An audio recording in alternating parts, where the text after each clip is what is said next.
Welcome back to Zaibatsu Corporation. This is episode 3 of the cab over restoration of the Ford 9000. Today I'm going to continue with these bunk panels. I'm going to cut out a new plate for this. Since I redid the whole inside, I'm going to kind of modernize the inside panels. The old panels look like this. They had a light, some temperature controls, and some radio controls. And they're kind of aged and yucky and rusty looking and sort of useless. Here's the other side here. Pretty simple. Another light and a lighter. What I'm going to do is I have some of this leftover panel board that I got from doing the walls of the interior. And I'm going to cut out templates of these so I can put them into the frame and put some new USB 110 volt and heater and some new lights for the interior of the bunk. Before we start that, I got a box in the mail. Haven't opened it yet, but it should be a passenger door handle because the old one is all rusty and between here it's all wearing out. So I got a new one. We're going to see if it's correct. If it's not, then I'm going to be super sad.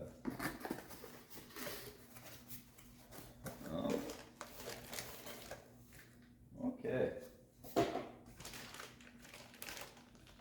Each other? Yeah, it's pretty close. The old one here is an Atwood, and I can't find it anymore online. And this new one, what is this one? This is a Doorman. This is the passenger side. Part number is 760-5206. And this is from a 79, I think 73 to 79 Freightliner. We'll look at the back. And it looks actually pretty close. I'll give you a close-up here. Whoa, whoa, whoa, whoa. So yeah. So these like that.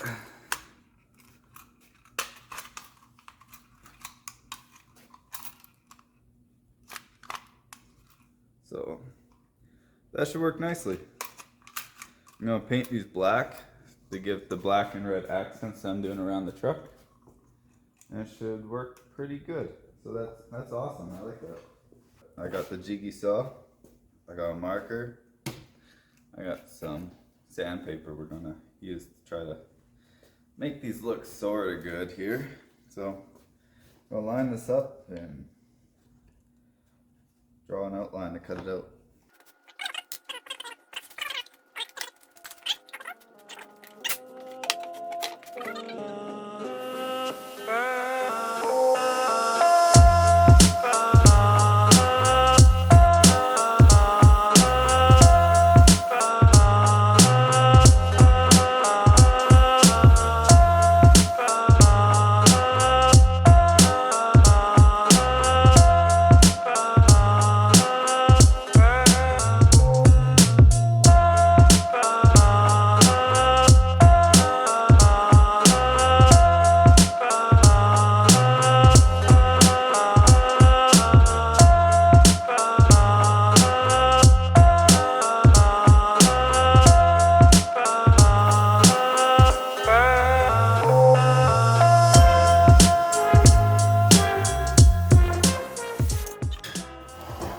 Take this and they go in there like that. I will wrap them. I have a black chrome polish look.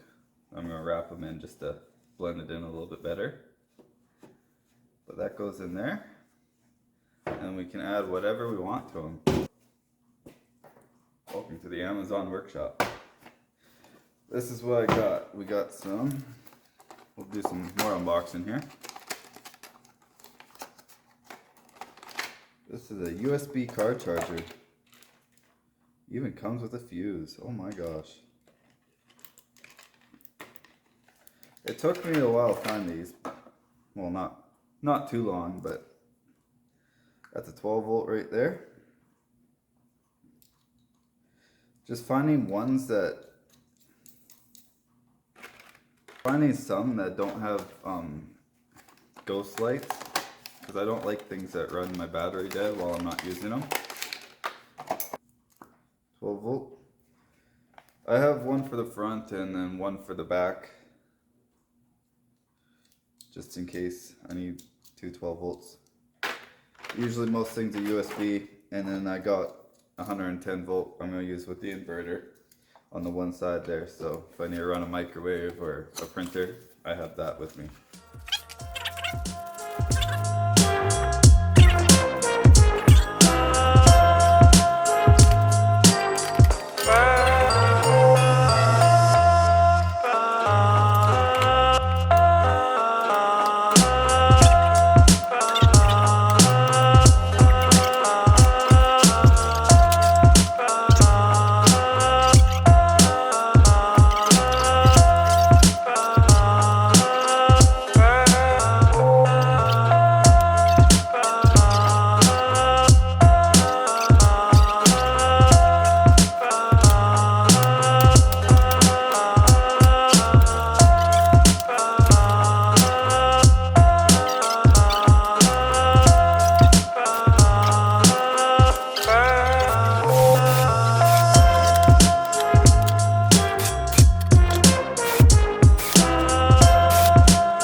Found some screws.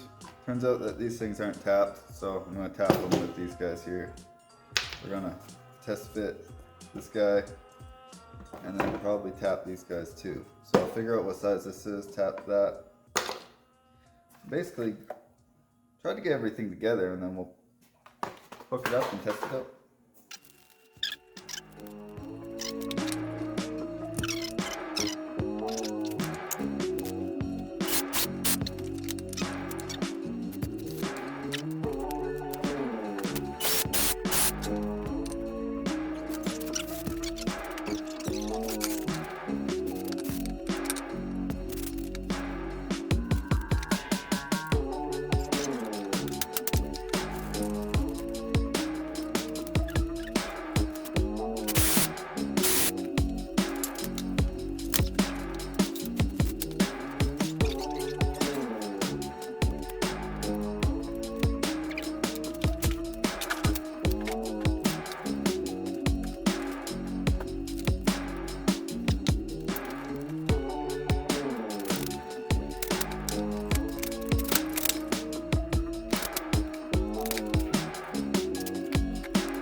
go, one is done. I'm actually going to do some wiring right here while I'm at it. But that should be it for the right side. I don't have any butt connectors, so I'm just going to solder like you're supposed to on this guy here. I have some old auxiliary cables that I can just plug right into the factory wiring, so that's what I'd rather do, is just hook that up.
Now we have the other panel. First thing I'm going to do with this one is I'm going to actually try to get the light the same height as this one here. So I'm just going to quickly do a measurement.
So I ended up running out of memory on my camera. What I ended up doing is I was fiddling around with these screws and the S-clips I had did not work, so I had to take the walls out anyways. When I took them out, I painted this black, and then I did the wiring for the 110 in the wall. The lights work. The roof light, side lights. The 110 works with this plug. And then over here we got more lights, roof light, side light, and then we have USB and then 12 volt auxiliary, just in case. And in the future, when I get my diesel heater in, I'm gonna stick it right there, the temperature control.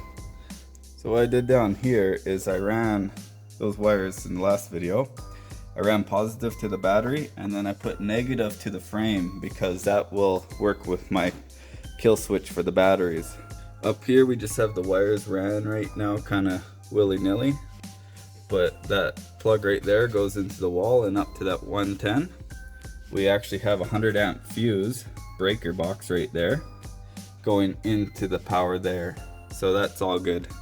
Thanks for joining me with another episode of the restoration. I apologize. Halfway through, I actually ran out of film on my camera. I upped the quality and realized it took up like twice as much quality for the camera. So half the stuff I ended up missing with the recordings, but I just want to keep on because if I didn't stop, or if I stopped, then nothing would get done. So I apologize for that, but if you like this video, you give it a like. If you don't like, I still hope you have a good night, and thanks for watching. If you're in the Edmonton area, Alberta, if you're sick of the pop music playing on all the stations, I suggest going to 101.7